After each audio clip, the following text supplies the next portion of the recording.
नमस्कार जी। इस पूरे सीज़न में मैंने सोयाबीन पे वीडियो बनाए हैं, ये टेक्नोलॉजी वो टेक्नोलॉजी, ये करो वो करो, इससे उत्पादन बढ़ेगा। लेकिन अब जब फसल एकदम पक गई है, उस टाइम जो बारिश हुई है और इसकी वजह से कुछ किसानों को जो नुकसान हुआ है उसको देखकर, और मैंने एक ये सर्वे किया है 50 किसानों का मेरे बिहाफ पे, इसको देख के ये समझ नहीं आता कि सोयाबीन बोने में फ़ायदा है या सोयाबीन के सीज़न में खरीफ में चुपचाप घर पे बैठना में फ़ायदा है। देखिए, जो नुकसान हुआ है, अभी सोयाबीन मैच्योरिटी पे थी, बारिश हुई है और बहुत ज़्यादा बारिश हुई है, कई एरिया में तो 100% तक नुकसान हुआ है।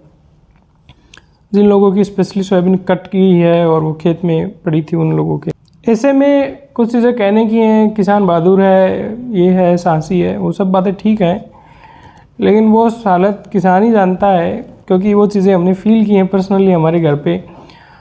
जब फसल इस हिसाब से जाती है तो कुछ बहादुरता साहस पर नहीं बचता है, हालत ख़राब है। पूरे सीजन में बहुत क्लोज से सोयाबीन के खूब वीडियो बनाई है, खूब किसानों से कांटेक्ट में रहा हूँ, बहुत लोगों से बात की है और पूरा बहुत बारीकी से चीज़ें समझने के बाद में दो चीज़ें निकल के आ रही हैं। मेरा अनुभव है और मेरा ओपिनियन है, आप ज़रूर नहीं इससे सहमत हो। एक तो ये कि बहुत जो नीचे के खेत हैं उनके अंदर सोयाबीन बोने का कोई सेंस नहीं है। वो नीचे के खेतों में सोयाबीन बोने से बेहतर तो हम उस पूरे सीज़न में चुपचाप बैठे रहें, क्योंकि मैं 5 साल से देख रहा हूँ ऐसे खेतों में मोस्ट ऑफ टाइम सोयाबीन चली जाती है। तो एक तो मेरी अपनी फाइंडिंग है कि नीचे के खेतों में सोयाबीन बोने से तो बेहतर ही चुपचाप हम बैठे रहे उस सीज़न में। क्योंकि मैं आगे आपको सोयाबीन के खर्चे की बात बताऊंगा, ये जो मैंने सर्वे किया है, मतलब पूरे राजस्थान के कोटा डिवीज़न से मैंने ये सर्वे किया है। तो एक चीज़ तो ये। दूसरी बात जो मैंने पर्सनली फील किया, यार हमारे फार्म पे, खुद के फार्म पे नुकसान हुआ है, इसलिए वो पेन निकल के आ रहा है कि एग्रीकल्चर में यदि किसी चीज़ की बहुत अर्जेंट यदि ज़रूरत है ना, वो है नीड बेस्ड मैकेनाइजेशन। बहुत ज़्यादा ज़रूरत है कि मशीनरी चाहिए हम लोगों को। अब जो सोयाबीन में ज़्यादा नुकसान हुआ है उसमें मेजर कारण है कि जो हाथ से सोयाबीन कट रही थी खेतों में पड़ी, उसमें जो कंबाइन से निकल गई, ठीक है, वो घर पे आ गई टाइम पे, फसल पकी, कंबाइन मिल गई जैसे तैसे, तो वो घर पे आ गई। और यह जो खेत में खड़ी है, पानी बह के नहीं निकला है, वो सोयाबीन भी कट जाएगी। हालांकि नुकसान तो होगा पर कुछ तो मिलेगा।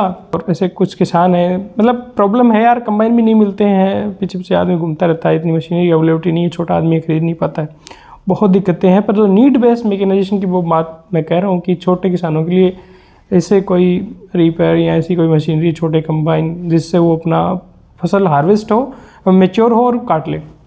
क्योंकि इस टाइप की अनसर्टेनिटी बहुत ज़्यादा होने वाली है। क्लाइमेट चेंज पे, जलवायु परिवर्तन पे एक मैंने पीएचडी में बहुत लंबा कोर्स पढ़ा है, कभी बात करेंगे डिटेल में। भाई जो किताबों में कहने की या मतलब बोलने की बातें नहीं रहेगी, क्लाइमेट चेंज ये हो गया, वास्तविकता है। ये बारिश का टाइम है, अब बारिश का कोई मेरे हिसाब से टाइम नहीं है, इस टाइम पे बारिश हो रही। ऐसी अनसर्टेनिटी मतलब कभी भी एक्सट्रीम इवेंट ऐसे आगे इन फ्यूचर भी होंगे। एग्रीकल्चर में मैकेनाइजेशन होगा तो यदि हमारी पकी फसल है तो उसको कम से कम हम उसको हार्वेस्ट करके ले तो लेंगे, मतलब फास्ट से फास्ट। और ज़रूरत है, आप पिछले कुछ सालों का रिकॉर्ड उठा के देखो, जब भी फसल मैच्योरिटी पे आती है तब कुछ ऐसा होता है। और ज़्यादातर हम वो लेबर के और उसकी वजह से, मतलब लेबर पर डिपेंडेंसी, लेबर की अवेलेबिलिटी और वो सब चीज़ों की वजह से ज़्यादा नुकसान उठा लेते हैं। तो नीड बेस्ड मैकेनाइजेशन, छोटी छोटी हमारी मशीनरी डेवलप करें। जब पढ़े लिखे लोग एग्रीकल्चर में आएंगे, स्पेशली इंजीनियरों की बहुत ज़्यादा ज़रूरत है एग्रीकल्चर में। एक बात तो दो फाइंडिंग ये हुई कि भाई नीचे के खेतों में सोयाबीन नहीं करें, मैकेनाइजेशन हम डेवलप कर लें। हमारा पूरा इंटेंशन मैकेनाइजेशन पे होना चाहिए।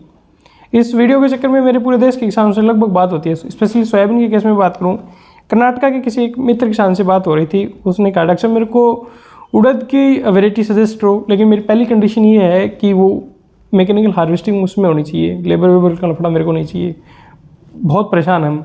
एक तेलंगाना के किसान है अग्रवाल जी, उन्होंने कहा, डॉक्टर साहब मेरे को सोयाबीन की ऐसी वैरायटी बताओ, पर मेरी कंडीशन ये है कि मेरे को मैकेनिकल हार्वेस्टिंग चाहिए। तो बहुत ज़्यादा मशीनरी की जरूरत है, जो प्रोग्रेसिव किसान है वो जानते हैं।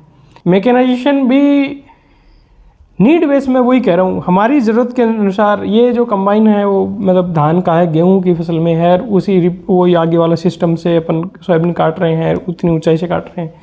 फलियाँ आजकल ये जिस 10-20-34 के इनके नीचे से आती हैं तो नुकसान तो होता ही है। तो नीड बेस हमारी ज़रूरत के अनुसार मैकेनाइजेशन हो, इसलिए हम जैसे लोग, आप किसान, प्रोग्रेसिव किसान, यंग किसान जो पढ़े लिखे हैं, इंजीनियरिंग बैकग्राउंड के हैं, उन लोगों की बड़ी भूमिका हो सकती है। और दूसरा बात, जहाँ मैं नीचे वाले खेत की कह रहा था, नीचे की नहीं ऊपर की खेत की, ये सर्वे मैंने सोयाबीन की लागत का किया है। जब तक मैं इस पर किसी अच्छे पेपर में, इंटरनेशनल पेपर, जर्नल में पेपर पब्लिश नहीं कर लूँ, तब तक मैं इस डाटा को ऑथेंटिक नहीं मान रहा हूँ। पर एक मोटा मोटा आप इससे आइडिया लो, सोयाबीन की अराउंड 40,000 रुपये पर हेक्टेयर के आसपास कॉस्ट आ रही है।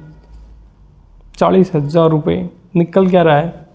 बताने को अपन कह देते हैं हमारे 4 क्विंटल भी गई सोयाबीन निकल गई, लेकिन इन जनरल एवरेज क्या है? एवरेज यदि अपन नेशन का एवरेज देखेंगे, आई थिंक एक 10 क्विंटल प्रति हेक्टेयर नेशनल एवरेज है, अराउंड इतना की होगा।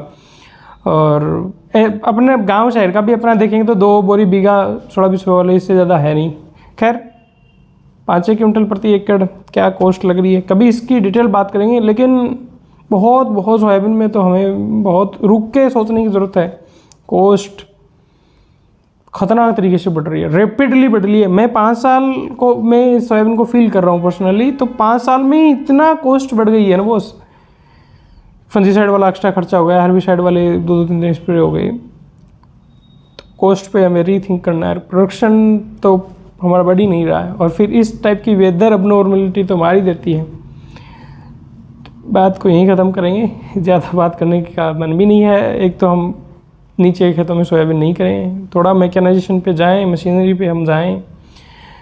भले ही हमें ऐसी वैरायटी मिल जाए जिसकी उपज 2 क्विंटल हेक्टेयर की कम हो, लेकिन मशीन से कट जाए आराम से। मैकेनाइजेशन पे जाएं, नीचे खेत पे बिल्कुल नहीं करें, मैकेनाइजेशन पे हम जाएं। हम थोड़ा रुक के कॉस्ट के ऊपर भी सोच लें, और हमें प्रोडक्शन भी बढ़ाने की ज़रूरत है।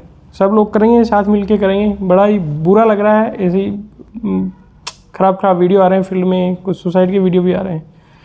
एनीवे, फिर मिलेंगे नई जानकारी के साथ, करेंगे रबी की बातें भी करेंगे। तो मेरी कोशिश ये रहेगी कि हम कैसे कम कॉस्ट में अच्छा उत्पादन किसान का ले सकता है, यही मेरा टारगेट रहेगा इस वीडियो में। नमस्कार, जय हिंद।